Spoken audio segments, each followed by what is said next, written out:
Hello everyone. So today's topic of discussion is the gig economy. एक छोटा recap कर लेते हैं about the last 3 videos that we have covered on this channel. इसके पहले I had covered the topic of election freebies. ये बहुत ज़्यादा न्यूज़ में था थ्रू आउट 2023 एंड होपफुली ये 2024 के लिए भी काफ़ी ज़्यादा रेलेवेंट रहेगा. So do watch this video. और I had also covered a video on the water crisis. इसका हमने थीम वाइज डिस्कशन किया था. ठीक है, सारे डायमेंशंस इसमें बहुत अच्छे से कवर्ड हैं. Facts, government initiatives, pastel approach से इम्पैक्ट्स. सो इस वीडियो को भी ज़रूर से देखना. एंड एक और वीडियो हुआ था about the carbon border adjustment mechanism. ये बहुत छोटा सा टॉपिक है और इसमें मेन रेलेवेंट जो डायमेंशन है वो इंडियन पर्सपेक्टिव है. सो आप इन तीनों वीडियोज़ को देख सकते हो. छोटे वीडियोज़ हैं, स्पीड बढ़ा करके भी आप देख सकते हो, but make sure that you see those 3 videos. बस अब स्टार्ट करते हैं आज का topic, gig economy. Gig economy में actually NITI Aayog has come out with a report, है ना, जिसमें कि काफ़ी सारे अच्छे पॉइंट्स दिए गए थे अबाउट द गिग इकोनॉमी. पूरे सेक्टर पे बहुत सारे points have taken from there. तो नीति आयोग का एक यहाँ पर इन्फोग्राफिक भी मैंने लगाया है दैट नीति आयोग उस अपने report India's booming gig and platform economy में बहुत सारे पॉइंट्स हमें डिस्कस करने हैं. तो जल्दी से टॉपिक के बेसिक्स को कवर कर लेते हैं. पहले गिग इकोनॉमी का मतलब क्या होता है. गिग इकोनॉमी एक टाइप ऑफ इमर्जिंग इकोनॉमी है हमारे कंट्री में या फिर world wide after you know the rise of apps like Swiggy, Zomato, है ना, ऊबर, ओला. ये सारे तो हम सारे लोग यूज़ कर रहे हैं. ठीक है, तो इन ऐप्स के आने के बाद से ये जो टर्म है गिग इकोनॉमी, ये बहुत ज़्यादा न्यूज़ में रहता है. एंड इसके अराउंड हम लोग कुछ फैक्ट्स और एक बेसिक सा analysis about the positives and negatives और इनिशिएटिव्स टेकन, ये सारा कुछ डिस्कस करेंगे. So the gig economy is a transactional employment based on task और टाइम. ठीक है, part time work, freelancing work ज़्यादा डोमिनेट करता है गिग इकोनॉमी के वर्क्स को. ठीक है, the code on social security defines it as income earning activities outside of traditional employer employee relationship. ये बहुत इंपॉर्टेंट डेफिनेशन है, इसे आप ज़रूर से याद रखो because it is given in our law, है ना. कोड ऑन सोशल सिक्योरिटी खुद गिग वर्क को इस तरीके से डिफाइन करता है दैट इनकम अर्निंग एक्टिविटीज़ तो हैं but they are outside of the traditional. क्योंकि इस तरीके से जो हमारा ट्रेडिशनल एम्प्लॉयर एम्प्लॉय रिलेशनशिप है वो तो इस तरीके से नहीं होता है ना. तो उस वजह से ये डेफिनेशन आप ज़रूर से याद रखने की कोशिश करना. ठीक है, एंड ये जो थर्ड पॉइंट यहाँ पर लिखा हुआ है ये एक इशू भी बन के सामने आएगा as we go further. But आप ये एक पॉइंट याद रखो दैट जो भी गिग वर्कर्स हैं they are not categorized as employees, है ना. क्योंकि ये आप जैसे यहाँ पे देखा ना कि they are outside of the traditional employer employee relationship, so they are not categorized as employees.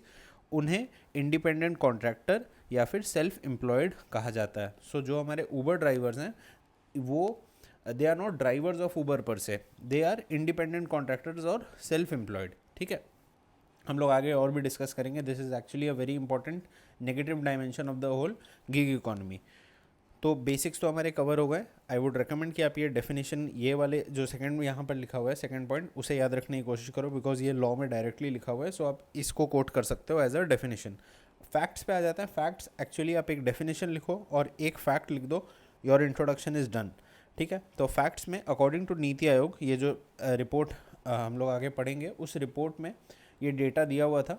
सो आप सोर्स लिख सकते हो according to NITI Aayog. Presently यानी कि 2020-2021 में 7.7 मिलियन था हमारा पूरा जो गिग इकोनॉमी का सेक्टर है, उसमें लोग कितने एम्प्लॉयड हैं वो 7.7 मिलियन था. But by the end of this decade, by 2029-2030, this number will jump to 23.5 million. So this will be a jump of around 200%. तो आप समझ सकते हो दैट ये एक बूमिंग सेक्टर है, ये अभी एक सनराइज सेक्टर है ना. इस वजह से जो हमारा GS3 का टॉपिक है एम्प्लॉयमेंट वाला, उसमें बहुत ज़्यादा रेलेवेंट है कि ये इस पे क्वेश्चंस आ सकते हैं.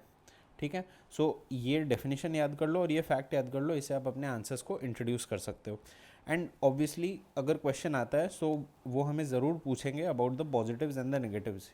ठीक है, ये नेगेटिव्स को आप कभी चैलेंजेस करके पूछ लेंगे या फिर और पॉजिटिव्स को कभी नीड करके पूछ लेंगे कि नीड क्या है एंड इसे क्यों हमें बढ़ावा देना चाहिए, तो उसमें हम लोग को पॉजिटिव्स लिखने होते हैं, ठीक है। क्वेश्चन का लैंग्वेज बदलता है बट आपको पॉजिटिव नेगेटिव एनालिसिस अपने दिमाग में ब्रॉड टॉपिक्स के रखने हैं। तो उसे स्टार्ट करते हैं। पॉजिटिव्स जो इस गिग इकोनॉमी के निकल के आते हैं वो क्या हैं। फर्स्ट एंड फॉरमोस्ट ये एम्प्लॉयमेंट जनरेशन कर रहा है। हमने देखा ही नीति आयोग ने बोला कि by the end of this decade 23.5 million लोग इसमें एम्प्लॉयड होंगे। सो एम्प्लॉयमेंट जनरेशन तो हो रहा है। और अच्छी बात यह है दैट जो वर्कफोर्स है वो लो एंड सेमी स्किल्ड है। और जैसा कि मैंने आपको पहले भी वीडियोस में बोला है दैट फॉर्मल स्किलिंग इंडिया में 5% के लेवल पे है। तो अगर आप लो एंड सेमी स्किल्ड वर्कफोर्स को भी एम्प्लॉयमेंट दोगे सो it is a good thing, ठीक है। तो ये पॉइंट तो बहुत सिंपल सा है, employment generation and specifically low and semi skilled workforce का, ठीक है। कंपनी का भी ऑपरेटिंग कॉस्ट कम जाता है। आपको पता है नए स्टार्टअप्स जो भी आ रहे हैं they would like to cut down on their costs, है ना। तो ऑपरेटिंग कॉस्ट जब कम जाएगा कंपनीज़ का तो नए नए कंपनीज़ भी ग्रो कर सकते हैं। इस तरीके से आप देखो बहुत सारे न्यू कंपनीज़ आ रहे हैं लाइक जेप्टो, है ना, और ग्रोसरी डिलीवरी की सेक्टर में या फिर और भी सॉफ्टवेयर डेवलपमेंट में अलग अलग चीज़ों में कंपनीज़ क्यों आ रहे हैं, बिकॉज गिग वर्कर्स को वो लोग हायर कर रहे हैं। They are working as independent contractors and self employed people. तो उनका जो कॉस्ट है कंपनी का वो कम जाता है, ठीक है। तो कॉस्ट ऑफ कंपनी कम गया, this is good for ease of doing business, ठीक है। और क्या पॉइंट्स है, ये जो दोनों पॉइंट्स है आप ये दोनों ऑलमोस्ट क्लब करके लिख सकते हो दैट इससे डेमोक्रेटाइजेशन ऑफ जॉब्स हो रहा है। जो हमने यहाँ पर लिखा ना कि सेमी स्किल्ड वर्कफोर्स में भी एम्प्लॉयमेंट जनरेशन हो रहा है, उसी को आप मान लो कि it is a kind of a democratisation of jobs. मतलब आप अगर अच्छे डिग्री और अच्छे कॉलेजेस से नहीं पढ़े हो फिर भी आप गिग इकोनॉमी में पार्टिसिपेट कर सकते हो। तो जॉब्स का क्या हो रहा है, डेमोक्रेटाइजेशन हो रहा है, ठीक है। मासेस तक पहुंच रहा है जॉब्स, ठीक है। उसी के साथ आपको पता ही है फ्लेक्सिबल वर्क होता है यहाँ पर। एंड फेमिनाइजेशन से क्या, what do we mean by feminization of work, जैसे हमने पढ़ा था ना कुछ लेक्चर्स पहले फीमेल लेबर फोर्स पार्टिसिपेशन वाले लेक्चर में दैट फेमिनाइजेशन ऑफ एग्रीकल्चर हो रहा है। सो गिग इकोनॉमी में भी फेमिनाइजेशन दिख रहा है बिकॉज जो वुमेन फीमेल वर्कर्स हैं they are also able to participate in this gig economy and therefore feminization of work is also taking place, ठीक है। Women are stepping out and they are participating as independent contractors or self-employed in the different companies that are coming up. उसके साथ there is higher autonomy, हमने पढ़ा ही flexible है।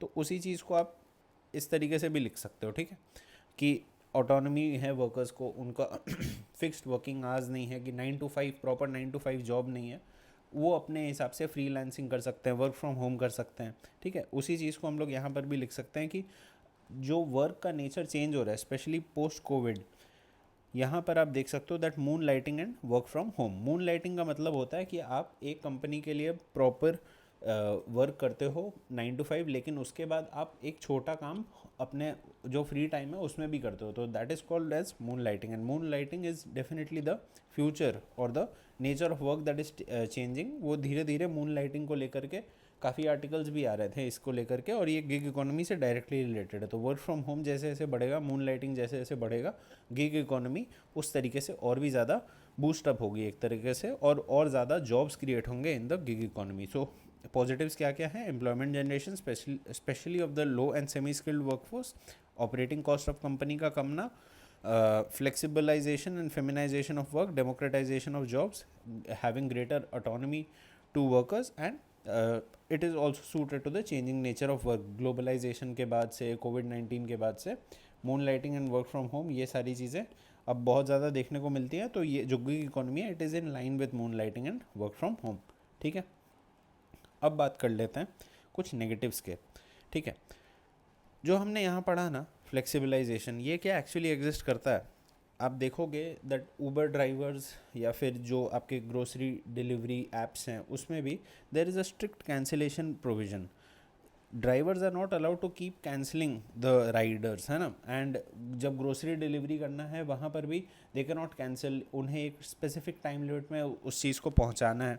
So the cancellation provision is very strict and इस वजह से ही हम लोग कहते हैं कि ये एक आर्टिफिशियल फ्लेक्सिबिलिटी लेकर के आ रही है। फ्लेक्सिबिलिटी जो है ये एक्चुअली एग्जिस्ट करती नहीं है, it is good on paper but actually on ground it is artificial, ठीक है। उसके साथ they are denied social security and timely wages, क्योंकि they are outside of traditional employer employee relationship, इस वजह से they are denied the social security and timely wages. ये बहुत बड़ा पॉइंट है, इस वजह से we want the companies to recognise them as workers.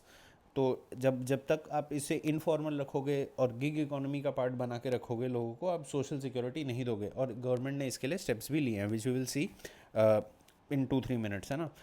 इसके साथ there is a long hours of working and unsustainable business model, जिनके वजह से रिस्क भी बढ़ता है। जैसे अगर आपको 10 मिनट डिलीवरी करना है तो you will have to ride fast, and आपको बहुत ज़्यादा स्क्रूटिनाइज किया जाएगा कि आपने जो भी चीज़ें हैं उसे सही समय पे सही क्वालिटी के साथ पहुंचाया कि नहीं।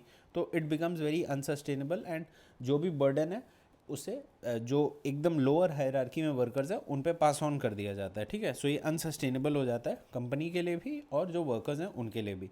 एंड काफ़ी लॉन्ग आवर्स ऑफ वर्किंग है, आप रात में भी इवन आफ्टर 11 o'clock 12 o'clock भी ये लोग काम कर रहे होते हैं। तो ये फ्लेक्सिबिलिटी तो था, लेकिन ये जो आवर्स ऑफ वर्किंग है वो भी काफ़ी ज़्यादा होता है। एक्चुअली 9 to 5 वाले लोगों से भी ज़्यादा काम करना पड़ता है if you are part of this gig economy sector.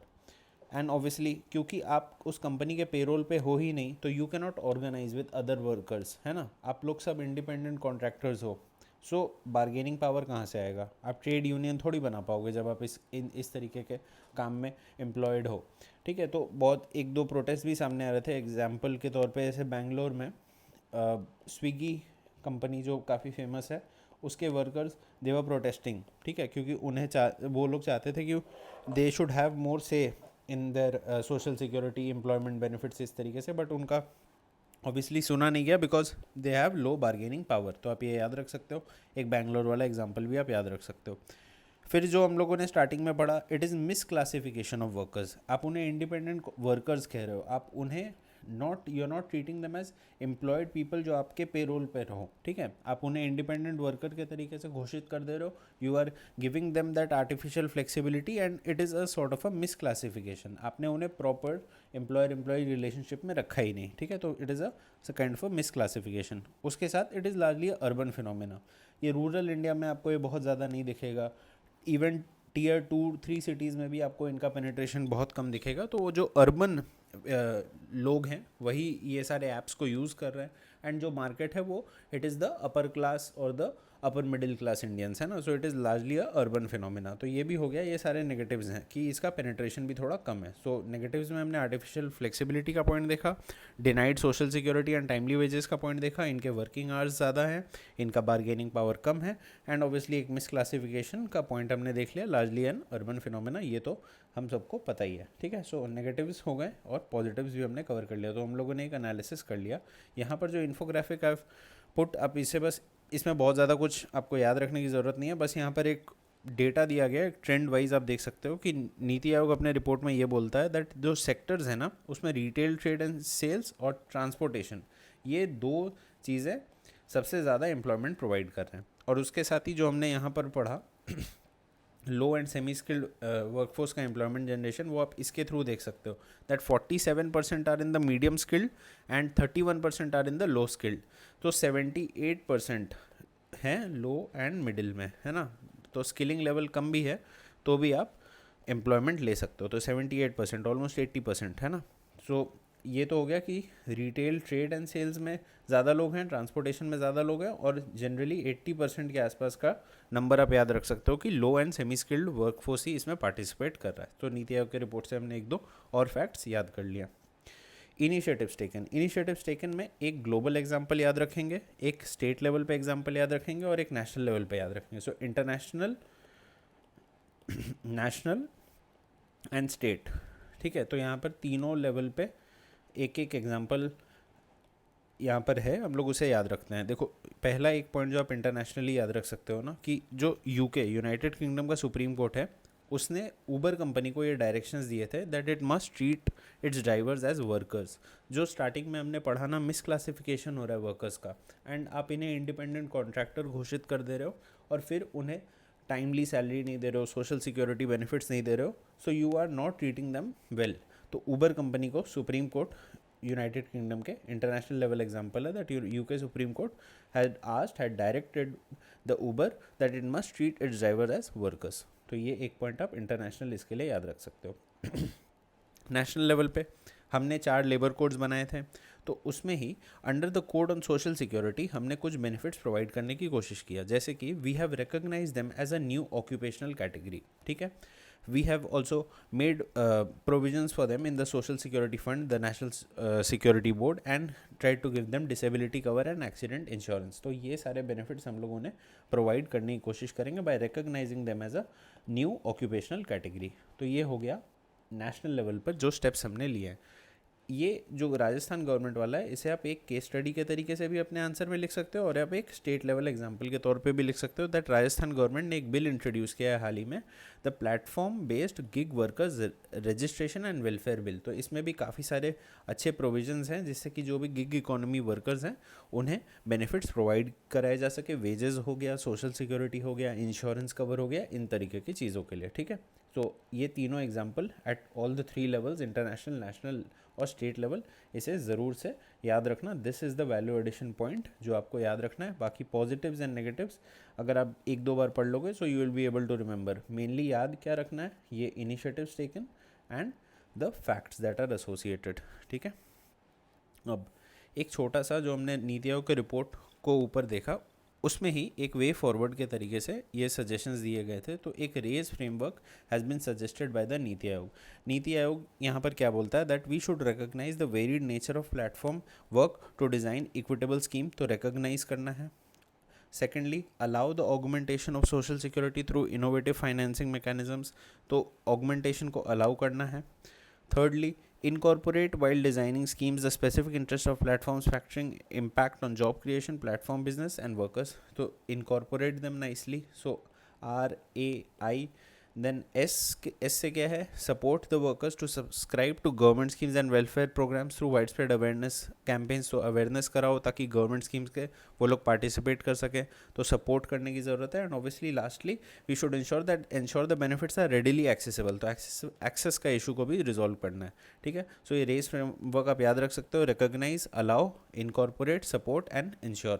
इसे 2-3 बार पढ़ना होगा। I know it is difficult to remember, but अगर आप ये चीज़ भी कोट करते हो दैट नीति आयोग का रेस फ्रेमवर्क को हमें यूज़ करना चाहिए to empower the gig workers, वो भी पॉइंट सफिशेंट होगा। ये ऑब्वियसली थोड़ा सा डिफिकल्ट हो जाएगा एग्जाम कंडीशंस में लिखना, बट रेस फ्रेमवर्क एटलीस्ट याद रख सकते हो, NITI Aayog has brought it. ठीक है, अपने रिपोर्ट में you can quote the report का नाम जो कि यहाँ पर है, India's booming gig and platform economy. So आप रिपोर्ट का नाम लिखो और उसका रेस फ्रेमवर्क को मेंशन कर दो, it will be good enough. ठीक है, और भी 2-3 पॉइंट्स जो हमने चैलेंजेस पढ़े उसे घुमाकर लिखना होता है, तो वी शुड, और वो सारे पॉइंट्स तो हम लोग ऐसे ही लिख लेंगे कि ये फ्लेक्सिबिलिटी जो है ये आर्टिफिशियल फ्लेक्सिबिलिटी है, तो इस चीज़ को चेंज करने की ज़रूरत है। सोशल सिक्योरिटी बेनिफिट्स दो, टाइमली वेजेस दो, वर्किंग आवर्स को फिक्स करो, बार्गेनिंग पावर बढ़ाने के लिए उन्हें यूनियन बनाने का परमिशन होना चाहिए। मिस क्लासिफिकेशन ऑफ वर्कर्स में जैसे हमने ये एग्जांपल पढ़ा, यूके के सुप्रीम कोर्ट जैसे कहती है कि you must treat the drivers as workers, ताकि उनको फिर ये social security and timely wages मिल सके।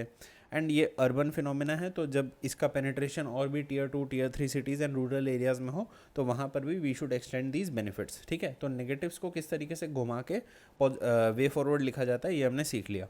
फिर भी 2-3 पॉइंट्स जो मैंने यहाँ पे लिखा है वो उसको एक बार डिस्कस कर लेते हैं। That we should ensure that जो भी स्पेशल नीड्स हैं पर्सन विद डिसेबिलिटीज़ के एंड वुमेन का, दे आर मेट। ठीक है, उन्हें जो भी और थोड़ा स्पेशल नीड्स उनके हैं उसको भी हमें ध्यान रखना चाहिए in the gig economy. Secondly, upskilling करना चाहिए। हमने देखा कि 80% तो लो एंड सेमी स्किल्ड वर्कर्स हैं, तो उनका स्किलिंग करना ज़रूरी है ताकि ऑब्वियसली वो लोग बेटर पेमेंट्स ले पाएँ एंड उनका जो भी इंश्योरेंस है, सोशल सिक्योरिटी है, ये इस तरीके के बेनिफिट्स बढ़ सकें, ज़्यादा से ज़्यादा ऑर्गेनाइज्ड हो सके काम, और उसके लिए ऑब्वियसली स्किलिंग ज़रूरी है। तो स्किलिंग ये एक ओवरऑल ट्रेंड है, स्किलिंग बढ़ाने की ज़रूरत इंडिया में ऐसे ही है, तो यहाँ पर भी आप वो पॉइंट लिख सकते हो that upskilling of workers is required. And obviously the paid leaves, retirement benefits, insurance facilities, social security benefits जो हमने पढ़ा। बेसिकली जो भी आप देखते हो ना इनफॉर्मल सेक्टर के चैलेंजेस हैं, आप यहाँ पर उन तरीके के चैलेंजेस को ज़रूर से लिखो एंड उस प्रॉब्लम को सॉल्व करने के लिए उस पॉइंट्स को घुमा कर लिख दो, that becomes your way forward. ठीक है, सो गिग इकोनॉमी का टॉपिक के लिए बेसिक्स याद रखना है, ये डेफिनेशन जो सेकंड पॉइंट में दिया हुआ है ये याद रखना है, कुछ फैक्ट्स याद रखना है, उसका एक basic analysis about the positives and negatives, initiatives at all the 3 levels, international, national और स्टेट लेवल हमने कवर कर लिया। नीति आयोग का ये beautiful framework the called as the RAISE framework, ये याद रख लेंगे। नीति आयोग के इस रिपोर्ट को याद रख लेंगे, India's booming gig and platform economy. And finally way forward में जो भी चैलेंजेस थे उसे घुमाकर लिख देंगे, और फिर थोड़ा सा वल्नरेबल सेक्शंस का ध्यान रख लेंगे कि उनके स्पेशल नीड्स को थोड़ा सा मीट करने की ज़रूरत है। स्किलिंग का इशू जो कि जनरल इशू है उसी को केटर करेंगे, and obviously paid leaves and retirement benefit, social security, ये सारे पॉइंट्स लिख के we can conclude our answers. So I hope this video was useful. मिलते हैं नेक्स्ट वीडियो में। Thank you.